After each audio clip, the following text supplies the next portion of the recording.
following program is available in high definition on Channel 700. This program is designed and produced by the community with the support of TV Cogeco.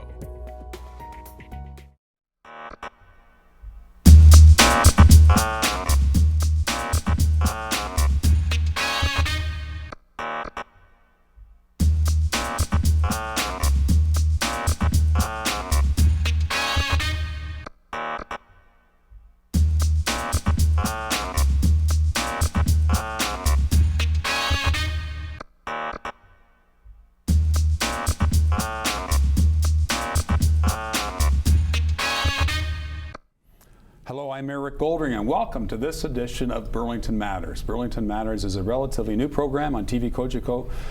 We have a great opportunity to connect with the TV Cogeco viewing audience about some of the issues, people, and challenges and opportunities within the city of Burlington.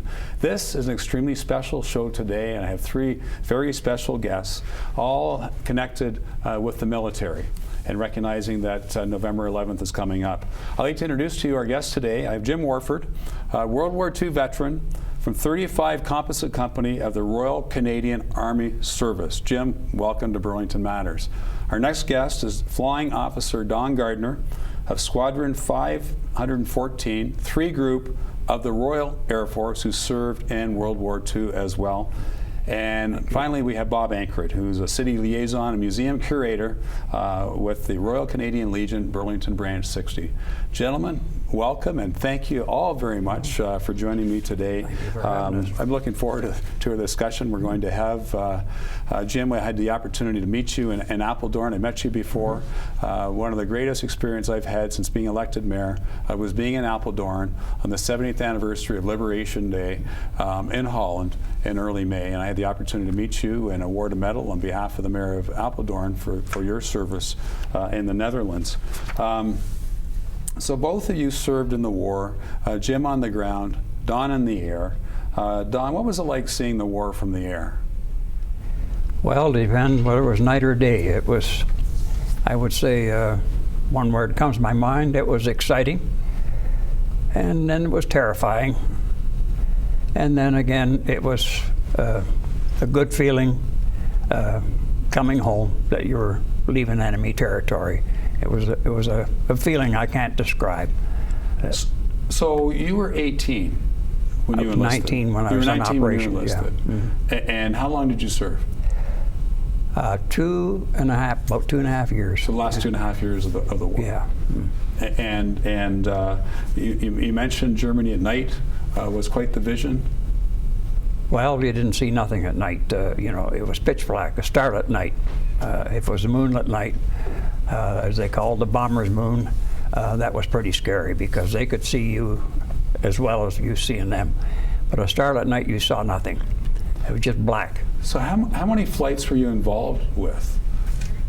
How many flights do you think you flew when you were for those 2.5 years in the Royal Air Force? Oh, no, I was only about 7 months on operations. Okay.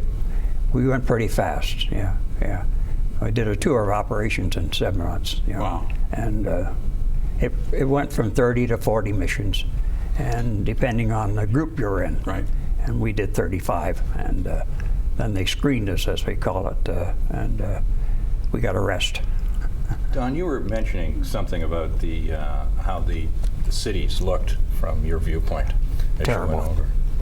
It was frightening. It was nothing but fires and explosions. You see the odd silhouette of an aircraft and going down. It was just all kinds of mixed things, and you were just busy watching for fighters, and because they came around when the flak anti-aircraft fire diminished, you knew there was fighters there because they didn't want to shoot down their own aircraft. Right.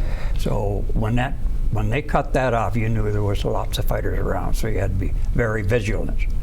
And I guess that's the word for it, because you didn't even blink. You know, you didn't have time to blink. But it was when we heard the word "bomb's gone" and down went the nose and changed the direction, that was about the best relief you could feel.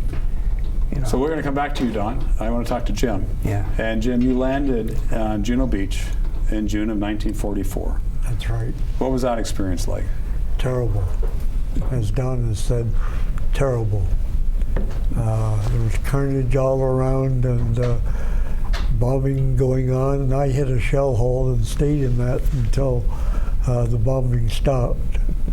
It was quite an experience. Anybody tells me they weren't afraid during the war, I'll call them a liar. Yeah. So you landed in Juno Beach in June of 1944, and you stayed in Europe until liberation in May of 1945. So you spent Christmas that year, I understand, with a Dutch family. Yes, that's true. Can you tell us about that experience? Well, it's quite a emotional experience, Rick. We were pulled back from Germany for arrest into a little town called Hengelo, and we were billeted in a house, this other sergeant and myself. It was a Dutch family of father, mother, and 2 young children around the ages of 10 or 11. So Christmas coming up, we knew what their Christmas had been like, nothing but potatoes and that to eat. So we decided we'd do something, and we got in touch with the black market. I won't tell you how. And I think we'll forgive you. thank you. And we managed to get a chicken. So we gave it to the family to use for Christmas, for the Christmas dinner. And coming up, we said, well, now what do you usually do for Christmas? Well, they have the same tradition as we do. They hang stockings by the fireplace. So we asked if they could hang the stockings there. He said, why? There's nothing to put in them. So we went around to the various outfits like Salvation Army and the Red Cross, and we picked up chocolate bars, and we stuffed them in these stockings and hung them up there. Well, the next day, it's hard to describe because that family were so enthusiastic. They had never seen a Christmas like that for years, and it just did your heart so good. I know one of the things that hit me when I was over in Holland was the fact that, Canada, we had 1.1 million people serving in uniforms in World War II who were Canadians, but we were never occupied. The Dutch were occupied for 5 years, and so what you did for that family really made it special for them. Yes. The father and mother were in tears, thanking us. So, when you were overseas, what were the things you missed the most while you were overseas serving our country? I would say my family. Don? Home cooked food. Yeah. Our food was terrible in the RAF. So, it's interesting. I mean, 1.1 million people served in World War II. Both ask you what it was like landing on Juno Beach, in your case, Jim, asking Don what it was like to fly over Germany at night and the fear. You both used the word terrible on several occasions. But what kept you going? Well, it was kept us going. I guess it was just part of our duty, A lot of probably would have liked to have turned back, or like in the Army, you might want to dive into a shell hole or a foxhole and stay there for a week. But it was your duty, and whether you were scared or not, you just carried it through, and hope for the best. As Don says, knowing that you have to do it. But you know what was at stake. Yes. You knew the politics of it and the whole circumstances of. We weren't conscripted. We volunteered in the first place, so we didn't know what we were getting into, but shortly after we knew. Bob, you've spoken to a lot of veterans. Yes, I have. Can you think of 1 or 2 stories that have really resonated with you? Rick, there's so many, but there is one that I think illustrates what these guys did, and it was one specific one was a RAF Lancaster crewman, and I think Don will attest to the fact that when you're in a crew and you've done over 30 missions, you can get a tad superstitious, and you always have the same thing for breakfast if you can. You wear the same tie, etc., etc. And to change a crewman at the last moment is not a good thing. This individual was pulled out of a crew, and the plane took off on its mission. Sadly, the plane did not return. That individual, for 68 years, out of all of the difficulty and horror that he'd gone through and seeing things happen, he always regretted the fact that he hadn't gone down. This other fellow who took his place had gone down. And it bothered him almost every day, if not of his life, until one day in 2006, he knew the crew member's name, but because of Ministry of Defense regulations, you can't find anything else out. In 2006, he picked up the Hamilton Spectator and saw that individual's obituary. That individual had been living 8 minutes from him. He had survived the crash, as others had, and in a prisoner of war camp, and had returned to Canada, as he did, and lived the rest of his life out in Hamilton, not more than just a short drive away. His comment was, "Man, I wish I'd found that out 68 years ago." Anyway, that's the most poignant story. I think they remembered not what they did, but what others did for them. And I think you can see that in these gentlemen's faces. But at least the gentleman who served, or who didn't go on the flight, was able to live the rest of his life with some sort of peace on that particular issue. Because my goodness, boy, these experiences don't disappear from your memory banks easily. No. They stay with you forever. No. And if we have time, one last one is from a gentleman who served the Canadian Army. Enlisted when he was 17, Cape Breton, went through Sicily and Italy. Many things happened and then transferred over to Holland as an anti-tank gunner. His main comment was they couldn't breach an area of Ortona, the Battle of Ortona, and so they brought in tanks with bulldozers on. And his main concern was when they bulldozed the pillbox with the enemy soldiers in, quote, "Were those poor guys still there? Had somebody got them?" So there is a certain humanity to war that lasted with our soldiers, and I think that brings it back. He was more concerned about that those enemy families would have some sort of resolution. So, Jim, Don, any other memories stand out as far as that really poignant memories that really resonate with you, good or bad, that stick out?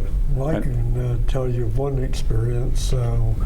Last year we went back on the 70th anniversary of D-Day, and one of the places they took us to was to the Abbey of Ardennes. That's where the Germans lined up 20 Canadian soldiers that they had captured, lined them up and shot them in the back of the head, execution style. I think Kurt Meyer was the German officer in charge of that, and that so emotional. And at that time, there were about 100 of us around. Everyone broke into "O Canada," and that was so emotional, so emotional. Don, anything that sticks out more than some of the on your highlight reel or your Before low-light reel? or after the fact? Well, while you were serving. Not really. We one thing that we look forward to as on Bomber Command, we did get 6 days leave every 6 weeks if you could make it, and that 6 days was all we ever looked forward to. I bet. And we lived at the end of the stick. We lived it up as good as we could, and I lived mostly with my other crewmates. They were British, and some of them, and lived with their families. Just wonderful people. So I, like Jim, I took all the rations I could get a hold of, gas cards, anything, to give to them. You think I'd given them $1 million, but they were no good to us because we had our own rations. But I gave on leave. I'd get all my rations, and I'd turn them over to them, and they just thought I was giving them $1 million. And I enjoyed that part of it, and the British people were just wonderful to us, So if you've just tuned in, you're watching Burlington Matters. I'm Mayor Rick Goldring, and we're going to be right back with more discussion with our two veterans and Bob Ankrett of the Burlington Legion.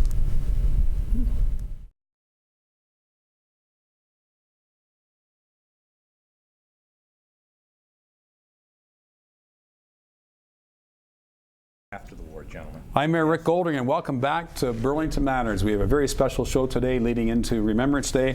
Our special guests are Sergeant Jim Warford, who's a World War II veteran, along with Flying Officer Don Gardiner, who served in World War II as well, and Bob Ankrett from the Royal Canadian Legion, Branch 60. So, gentlemen, we were talking a lot about what happened in the war. Jim, I want to just talk to you about your experience in Apeldoorn very briefly. That's where we met. Yes. We were there for their Liberation Day parade. Can you tell us about what happened in Apeldoorn this past May? Well, there were many experiences that happened there. I was very impressed with the Dutch people, the way they received us. And that was your first time to Holland at the one first of these time trips, since I was in there. Yeah. Yes. Yeah, it was amazing. I just want to share with the viewing audience the fact is that there's a cemetery called Holton Cemetery, and there's about 1,400 Canadians buried there. And what really struck me is I was there on Remembrance Day, the Dutch Remembrance Day, and there were so many young families. And mothers and fathers taking their young children and showing them the gravesites and talking about the service of the man that liberated Holland. It really is incredible. And the fact is that at every Christmas Eve at the Holton Cemetery, a candle is placed on every grave by somebody from the village of Holton. They will never forget. No. It was, they will never forget. It was really poignant for me when I was there. So you came back to Canada after the war. What was that adjustment like for the two of you? Jim, what was the adjustment like coming back to Canada? Well, from my experience, it was an adjustment. As a sergeant in the Army, I was in charge of 30 men. And you're used to you speak to somebody, you're used to them jumping to attention. And I had to sort of pulled my horns in there with my wife in there. That was a big adjustment. Yeah. And Don, what about for you? When you came back to Canada after the war, what was that like? I didn't have any real adjustment. I was so excited getting out, and I wanted to get out and get back to my job before the others got in ahead of me, because veterans had the preference, of course. They had to take you back. And I went back to my job I was on, and incidentally, I was back at my job 3 weeks after VE Day. I was home on VE Day. Okay. I celebrated with my wife now, but my girlfriend and two others. We went up downtown Hamilton and celebrated with all the other thousands of people. I was just an ordinary guy in my civilian clothes. I didn't even have my uniform on. And we had a very exciting time. It was, well, just joined in with the throngs of the public, and you've seen pictures of the Hamilton, and it was just wonderful. And as I said, I was just anxious to get back to work, and I was looking forward to it. And they treated us, just wonderful. And we had a lot of with perks, as they call it now today, that the other people didn't get. There was a little bit of jealousy there, but I guess the companies felt that the veterans deserved it. And our place finally closed up because I was on war work, and it was we were producing 40 millimeter Bofors. Well, contract naturally was ceasing at the end of 45, and they gave us and it didn't have to, because we didn't have that much service with the company, and they gave us a week's pay and allowance for every 6 months we were away, and the companies did not have to do that. It was a lot of money in those days. I bet. Oh, gee whiz. I think it furnished our little apartment. It was really appreciated. So I had all that money, a check. I didn't know what to do with it at first. But no, I've had good memories of getting back to work, and I went back to school through the DVA, Department of Veterans Affairs, and took a couple of courses, and then got back to work the following year in 46. So what lessons did you learn during the war that you were able to take with you the rest of your life, or your working career, or life in general? Is there anything that really stands out as a lesson learned, or an experience that helped you with the rest of your life in some form? Yes, I think learning to work with people and sharing your life with them, and I think that was a good experience. And Jim, you were how old when you enlisted? You were 18? I just turned 19. Just turned 19, and you served for how long? 5.5 years. So you can say you came in a boy, you came out a man. Yeah. I hope so. Yeah, yeah. What did you do after the war? So I understand both of you were in the steel industry.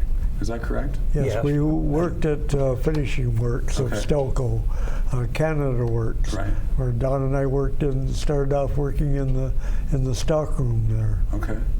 And you both had long careers there after the war? Yeah, I had 34.5 years with Okay. Stelco. Yeah. Yeah. And but Jim was at Stelco when I met him.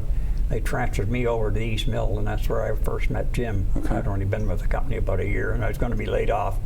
And in low layoff, I took this job over there, and Jim and I have known one another ever since. I guess it was 51 or 2, Jim. I can't remember. Jim also mentioned that they were both volunteer firemen when they came back to Canada. Oh yeah. Oh, really? Yeah, Okay. a sense of With serving the community. With Burlington? Yeah. We were in Nelson Township, right? Right, I understand. That's a few Prior to years ago. 58. Yes. Yeah. I mean, it was up on the service road. It's Right. building's still there. It was the Veterans Survey there. Okay. That was where I lived on the Veterans Survey, and Right around Glenwood School Drive.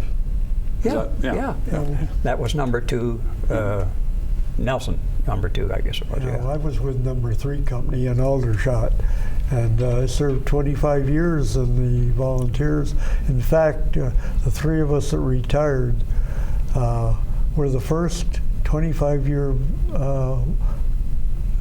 members of the Burlington Fire Department. So that was Burlington, to not Nelson retire. Township. That was Burlington in your case, Jim. Yes. Wow. And so Remembrance Day, you've been going to a number of Remembrance Day ceremonies and parades. How has that changed over the years? I find it far more better attended now than it used to be. People are more aware. They become, through people like Bob here, they Thanks, become Jim. more aware of what went on, and they've come out and supported us. You know this from Burlington. Absolutely. Yeah. Bob, what would your comment to that be? I've noticed in the last 5 or 6 years an increase in attendance at Remembrance Day ceremonies. Yeah, I would say that we don't, if you only look at Remembrance Day for these guys is every day, and for their families, present and in the past, through grandsons, et cetera, et cetera. But more so, I think even if you look at the media that occurred yesterday, the tribute that we had in Ottawa, I think if you look at various service things that have gone around the country, the support, I think people are realizing the sacrifice these gentlemen made at great odds, and what they did after that 5 years or so, what they did for our city, and how they brought that area of that feeling of confidence, the skills they learned to build Burlington up to the way it is today. It wasn't just the war years, it was what happened afterwards. I think a lot of the citizens are well aware of what's going on now. So we have about 3 minutes left, and I do want to end with Jim. Sure. But very briefly, Bob, in 60 seconds or less, can you talk about the Royal Canadian Legion Branch 60 and what that is all about? Because as we've talked about, many people in the community aren't aware where it is. Absolutely. And aren't aware exactly what it does. Well, first of all, I think that they see the Legion either in a parade or they see it on Poppy Day. People should be aware that the Poppy Fund that comes in is very well supported by the community. But those funds don't go to the Legion. Those funds go to the veterans' families, medical expenses. They go to bursaries, cadet funding, hospices, hospitals, cancer clinics, that sort of thing. That's where the Poppy Fund goes. The rest of it is that Legion is a place for people to go to. It's you don't have to be have military service like these gentlemen. You can be anybody. The the fact is that at the Legion, it's not, you don't have to look at a movie or read a book. History is all around you there. I would encourage people to, if they want to say what they did for Canada and what they're going to tell their kids in the future, in the next 10 years, is to go down to the Legion, volunteer, see what you can do, meet some people, shake some hands, get involved with your community. You might have fun and you'll feel good about doing it. Great, thank you. James, you've got a great grandson. I met him in Apeldoorn in the Netherlands, and he put together a book of your D-Day commemoration experiences from a year ago. And there's a very poignant part in the book at the end, and I'm wondering if we can close this particular program with you reading from that book. Right on, Rick. Okay, this is the quote. "From this day to the ending of the world, but we in it shall be remembered. We few, we happy few, we band of brothers. For he today that sheds his blood with me shall be my brother. Be he ne'er so vile, this day shall gentle his condition. And gentlemen in England now abed shall think themselves accursed they were not here, and hold their manhoods cheap, while any speaks that fought with us upon St. Crispin's Day. William Shakespeare, Henry V." Jim, thank you very much for reading that. And Jim and Don, our two World War veterans, thank you very much for joining us today. This has been a very special program. It's been a real honor for me to host you today. Bob Ankrett from the Royal Canadian Legion, Branch 60, thank you very much for being with us today. Thank you all for tuning in to Burlington Matters for this particular program on World War II. And I want to thank you for tuning in, and I encourage you to tune in next time on Burlington Matters on TV Cogeco, truly local television. See you next time.